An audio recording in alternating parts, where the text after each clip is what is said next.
ஞானானந்தமயம் தேவம் நிர்மலஸ்படிகாகிருதியும் ஆதாரம் சர்வ வித்யாநாமய கிரீவம் உபாஸ்மகே. நேயர்கள் அனைவருக்கும் அஸ்ட்ரோகே செய்யுங்க பணிவான நமஸ்காரங்கள். மாத பலன். புரட்டாசி மாதம் குரோதி வருஷம் 17/9/2024 இருந்து 17/10/2024 வரலும் உண்டான காலகட்டத்திற்கு என்ன பலன் அப்படின்றத பார்ப்போம். பொதுவாகவே நம்ம சௌரமான மாதங்கள் அப்படின்ற அடிப்படையில் மாதத்தினுடைய பிறப்பை கொண்டாடுறோம். அதாவது சூரியன் ஒரு ராசியிலிருந்து அடுத்த ராசிக்கு செல்லக்கூடியதை சௌரமான மாதங்கள் அப்படின்னு சொல்லுவோம். இந்த சௌரமான மாதத்தை நம்ம தமிழ்நாடு ஃபாலோ பண்ணுறோம். மிச்ச ஸ்டேட்லாம் பார்த்தீங்கன்னா, அதாவது பஞ்சாப், கர்நாடகா, இந்த மாதிரி ஸ்டேட்ஸு, கர்நாடகா, ஆந்திரா இதெல்லாம் சந்திரமான மாதங்கள்னு சொல்லக்கூடியது. அமாவாசைக்கு அடுத்த நாளில் அவங்களுக்கு மாதம் பிறக்கும். நம்மளுக்கு மாதம் சூரியன் ஒரு ராசியிலிருந்து அடுத்த ராசி செல்லக்கூடியதை சூரிய மாத பிறப்பு அப்படின்னு சொல்லுவோம். இந்த மாதம்ன்றது கன்னியா மாதம், புரட்டாசி மாதம் பிறகுறது 17/9/2024 அன்னைக்கு. இந்த மாதத்தில் வரக்கூடிய கோல்சாரம் என்ன, இந்த மாதத்தினுடைய விசேஷ நாட்கள் என்ன அப்படின்றத ஒன்றொன்னா பார்க்கலாம். இந்த மாதத்தினுடைய கோல்சாரம் அப்படின்னு எடுத்தோம்னா, காலபுருஷ தத்துவத்தில் 2வது ராசியான ரிஷபத்தில் குரு, மிதுனத்தில் செவ்வாய், சிம்மத்தில் புதன், கன்னியில் சுக்கிரன், சூரியன் மற்றும் கேது, சனி பகவான் கும்பத்திலும், மீனத்தில் ராகு பகவான் இருக்கா. இந்த மாதத்தில் வரக்கூடிய மாற்றங்கள் அப்படின்னு சொல்லக்கூடியது மாத காலங்கள் மாற்றங்கள் என்ன அப்படின்னா, 19/9/2024 அன்னைக்கு 2 கிரகங்கள் மாறுறது. புதன் சிம்மத்திலிருந்து கன்னியிலும், சுக்கிரன் கன்னியிலிருந்து துலாத்திலையும் மாறுறார். அதற்கு பிறகு 6/10/2024 அன்னைக்கு பார்த்தோம்னா, புதன் கன்னியிலிருந்து துலாத்திலும், அதுக்கப்புறம் 14/10/2024 அன்னைக்கு சுக்கிரன் விருச்சிக ராசிக்கும் துலாத்திலிருந்து போகிறார். இந்த மாதத்தில் வரக்கூடிய, அதாவது என்ன சொல்கிறது, பெயர்ச்சிகள் அப்படின்னு சொல்லக்கூடிய மாத கிரகங்களுடைய பெயர்ச்சிகள் இதுதான். இப்போ இந்த மாதத்தில் வரக்கூடிய விசேஷ நாட்கள் அப்படின்னு பார்த்தலையானால், புரட்டாசி மாதம்னு சொல்லக்கூடியதே பித்ருக்களுக்கு உண்டான மாதம்னு சொல்கிறோம். நம்முடைய மூதாதையர்களுக்குன்னு ஒரு மாதத்தை கொடுக்கப்பட்டுள்ளது. அதில் பார்த்தலையானால், இந்த 18ஆம் தேதி அன்னைக்கே பௌர்ணமி வருது. 18ஆம் தேதிக்கு மாலைய பட்சம் ஆரம்பம் அப்படின்னு சொல்கிறோம். அந்த மாலைய பட்சம் அப்படின்னும் போது 15 நாள். ஒரு பட்சம் அப்படின்னு சொல்லும்போது கிருஷ்ணபக்ஷம், சுக்லபக்ஷம்னு 2 பட்சம் வரும் ஒரு மாதத்துக்கு. அது மாலைய பட்சம் வளர்பிறையை ஒன்றாகவும் தேய்விரையை ஒன்றாகவும் சொல்லக்கூடியது. பௌர்ணமியிலிருந்து அமாவாசைக்கு வரக்கூடியதை தேய்விரை, கிருஷ்ணபக்ஷம்னு சொல்லக்கூடியது. இதில் மாலைய பட்சம் பௌர்ணமிக்கு அடுத்த நாளிலிருந்து பிரதமையிலிருந்து ஆரம்பிக்கும். இது 15 நாட்கள் வரும் அமாவாசையோடு சேர்த்து. அமாவாசைக்கு அன்னைக்கு மகாலய அமாவாசை வரும். 18/9/2024 அன்னைக்கு மாலைய பட்சம் ஆரம்பம். இந்த மாலைய பட்சத்தின் விசேஷம் என்ன அப்படின்றத ஒரு தனி வீடியோ போடுறேன். இந்த மாலைய பட்சத்தில் பார்த்தேனால், பித்ருக்களுக்கு செய்ய வேண்டிய கர்மாக்களை தனியாக செய்யணும். அதாவது தந்தையார் இல்லாதவர்கள், தாய் தந்தையர்கள் இல்லாதவர்கள், இருவரும் இல்லாதவர்கள் கண்டிப்பாக பித்ருக்களுக்கு செய்ய வேண்டிய கடமைன்னு சொல்லக்கூடிய கர்மாக்களை செய்வதன் மூலியமாக அவர்களுக்கு பித்ருக்களின் ஆசிகளும், அவர்கள் குடும்பமும், அவர்களுடைய சந்ததியினரும் மிகவும் நன்றாக இருப்பார்கள். எந்த ஒரு தடங்களும் எடுக்கும் முயற்சியில் வராது. இதனால தான் பித்ருக்களும் ரொம்ப முக்கியம், குலதெய்வமும் ரொம்ப முக்கியம்னு சொல்கிறது. அவர்கள் உங்களை பாதுகாப்பார்கள் எப்போவுமே. சரி, இந்த மாதத்தில் மகாபரணி 21/9/2024 அன்னைக்கு மகாபரணி அப்படின்னு சொல்லக்கூடியது. அதை தவிர 25ஆம் தேதி அன்னைக்கு மத்திய அஷ்டமி. மத்திய அஷ்டமின்னா நடு நாள், அதாவது பௌர்ணமிக்கும் அமாவாசைக்கும் உண்டான நடு நாள், 8ஆம் நாள் மத்திய அஷ்டமி. 26ஆம் தேதி அவிதானவமி. இந்த அவிதானவமி, மத்தியாஷ்டமி, மகாபரணி இதெல்லாம் என்ன விசேஷம் அப்படின்னா, உங்களுடைய மூதாதையர்கள் அதாவது மரணித்ததனுடைய டேட்டோ இல்லைன்னா அவருடைய இது எந்த திதி அதெல்லாம் தெரியல அப்படின்னா, இந்த காலகட்டத்தில் இந்த 3 நாட்களில் ஏதோ ஒரு நாளில் பண்ணிடலாம். இது பக்கத்தில் இருக்கக்கூடிய கோவிலில் இருக்கக்கூடிய குருக்கள்கிட்டையோ, உங்களுடைய வீட்டில் இருக்கக்கூடிய ரெகுலராக வரக்கூடிய வாத்தியார்கிட்டையோ கேட்டுன்னு பண்ணுறது ரொம்ப விசேஷம். அதற்கு பிறகு மாலைய அமாவாசை 2/10/2024 அன்னைக்கு மாலைய அமாவாசை. அதற்கு அடுத்த நாளிலிருந்து நவராத்திரி உற்சவம். நவராத்திரின்றது ஒரு பெரிய உற்சவம். இந்த இதில் நவராத்திரி ஆரம்பித்ததுலேருந்து 10 நாள் ரொம்ப விசேஷமாக போகும். 11/10/2024 அன்னைக்கு பார்த்தேனால் சரஸ்வதி பூஜை, வெள்ளிக்கிழமை வேறு வருது இந்த வாட்டி, ரொம்ப விசேஷம். அதற்கு அடுத்த நாள் விஜயதசமி. 12ஆம் தேதி அன்னைக்கு தசமி. இது வந்து மிகவும் ஏற்றமான ஒரு நாளாக சொல்லப்படுகிறது. விஜயதசமி அன்னைக்கு பார்த்தீங்கன்னா எல்லா விதமான பூஜைகளும் நீங்கள் செய்யக்கூடிய இதுக்கு வந்து பண்ணுறது உங்களுக்கு டூல்ஸாக உதவக்கூடிய எல்லா விஷயத்துக்கும் வந்து அது அன்றைக்கி வந்து பூஜை போடணும்னு சொல்கிறது. எல்லாத்துக்குமே மரியாதை கொடுக்கக்கூடிய ஒரு பெரிய விசேஷமான நாள் அது. சரஸ்வதி பூஜை அன்றைக்கும் சரி, அந்த அதாவது விஜயதசமி அன்றைக்கும் பெரிய விசேஷம். இதை தவிர பார்த்தீங்கன்னா வித்யா ஆரம்பம் அப்படின்னு சொல்லக்கூடியது முதல்ல குழந்தைகளை ஸ்கூல் சேர்க்குறவா இந்த விஜயதசமி அன்னைக்கு போய் சேர்த்துட்டு வர்றது பெரிய விசேஷம். அன்றைக்கி வந்து அக்ஷர அபியாசம் பண்ணுவா ஸ்கூலில். அதன் மூலியமாக அவர்கள் அன்னியிலிருந்தே வந்து ஸ்கூலில் சேர்ந்ததாக கணக்கு வச்சுட்டு அன்னியிலேருந்து படிக்க ஆரம்பிப்பாள். இது வந்து ரொம்பவும் விசேஷமான நாள். இந்த மாதம் பார்த்தேனால் பொதுவாகவே மாச கிரகங்கள்ன்றதை வச்சு நம்ம வந்து பலன்களை சொல்லுவோம். இந்த மாதத்தில் என்னென்ன பலன்கள் வருது அப்படின்றத மேஷம் முதல் மீனம் வரை அப்படின்றத பார்க்கலாம் இந்த மாதத்தில்.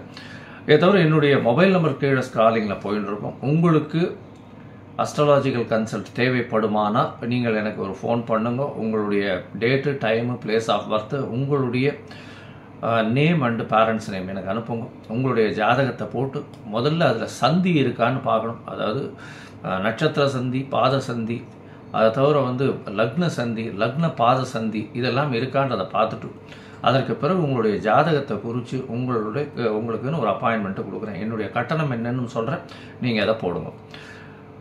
இந்த சந்தியில் என்ன பெரிய விசேஷம்னா, எனக்கு தெரிஞ்ச நிறைய பேர் வந்து துலா ராசின்னு நினச்சிட்டு இருப்பா, ஆனால் விருச்சிக ராசியில் பிறந்திருப்பா. அதாவது விசாக நட்சத்திரமாக இருக்கும். துலா ராசின்னு நினச்சிட்டு 3ஆம் பாதத்தில் இருக்கேன்னு நினச்சிட்டு இருப்பா, ஆனால் 4ஆம் பாதம் விருச்சிக ராசியில் இருக்கும். அதனால் பாத சந்தி வரும்போது ராசியும் மாறக்கூடிய வாய்ப்புகள் உண்டு. அதனால் குணாதிசயங்களும் மாறும். அதை தவிர நீங்கள் நினச்சது எல்லாமே நீங்கள் பார்க்கக்கூடிய அதே மாதிரி லக்னமும் வந்து அந்த மாதிரி சந்தியில் இருந்ததுன்னா மாறக்கூடிய வாய்ப்புகள் ரொம்பவும் அதிகம். இதன் மூலியமாக உங்களுக்கு சொல்லக்கூடிய பலனும் சரி, உங்களுக்கு கிடைக்கக்கூடிய பலாபலன்களும் வந்து மாறுபடும்.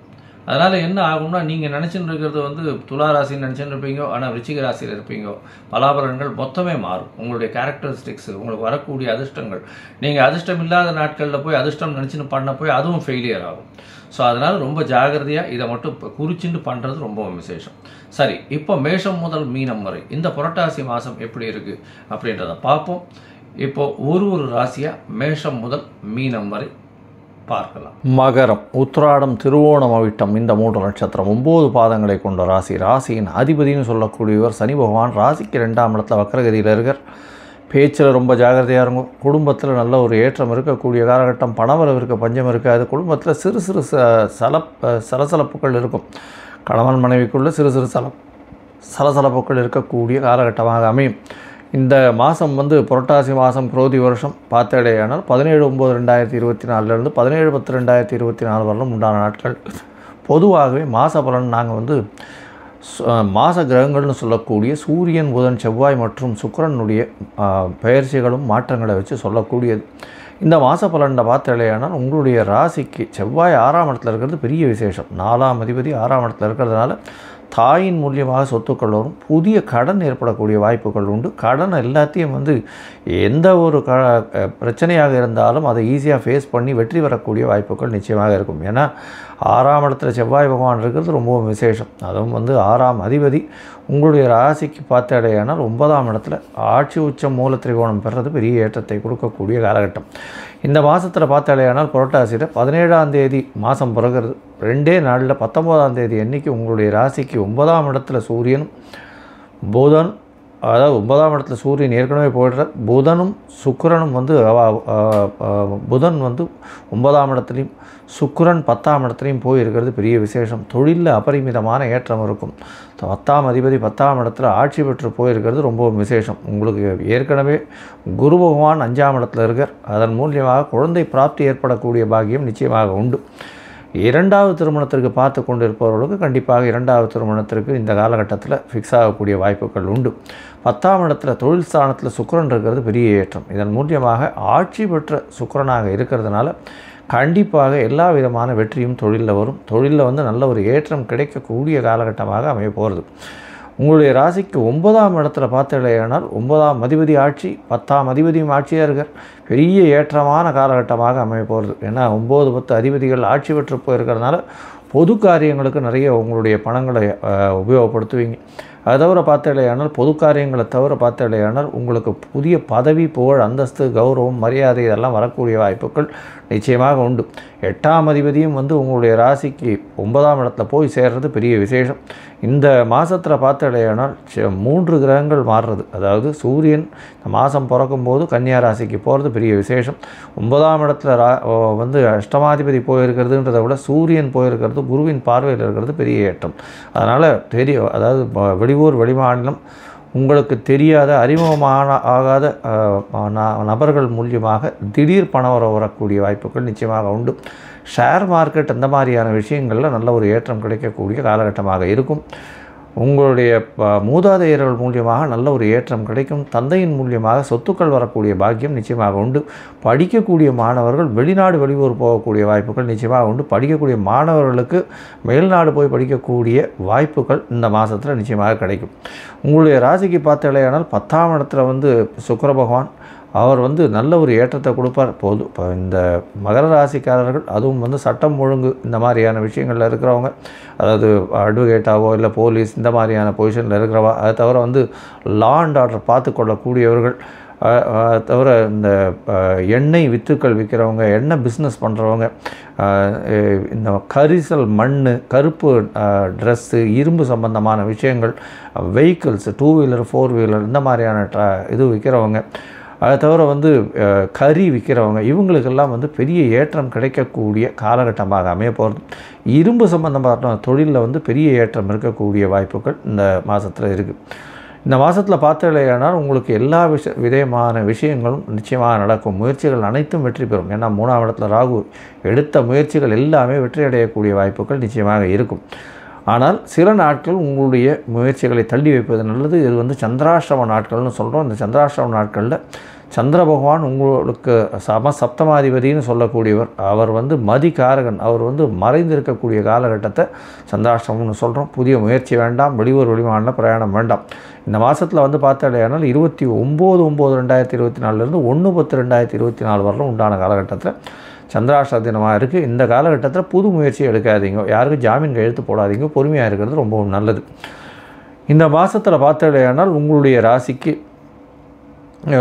இது புரட்டாசி மாதம்ன்றதுனால மூதாதையர்களுக்கு செய்ய வேண்டிய கடமைகளையும் கர்மாக்களையும் செய்கிறது ரொம்பவும் நல்லது. ஸ்ரீவாஞ்சியம் போயிட்டு வாங்க. அருகில் இருக்கக்கூடிய கும்பகோணத்துக்கு பக்கத்தில் இருக்கக்கூடிய ஸ்ரீவாஞ்சியம் போயிட்டு அங்கே இருக்கக்கூடிய இவரை போய் சேவிச்சுட்டு வாங்க. நல்ல ஒரு ஏற்றமும் மாற்றமும் நிச்சயமாக இந்த மாதத்தில் வரும். லோகா சமஸ்தா சுகினோ பவந்து. நன்றி, நமஸ்காரம். Astro KS Iyengar YouTube channel பார்த்தமைக்கு நன்றிகள். மேலும் இது போன்ற ஆன்மீக ஜோதிஷ தகவல்கள் உங்களை அடைய astro KS Iyengar YouTube channel subscribe செய்யவும், பெல் ஐக்கானை மறக்காமல் அழுத்தவும். நன்றி, வணக்கம்.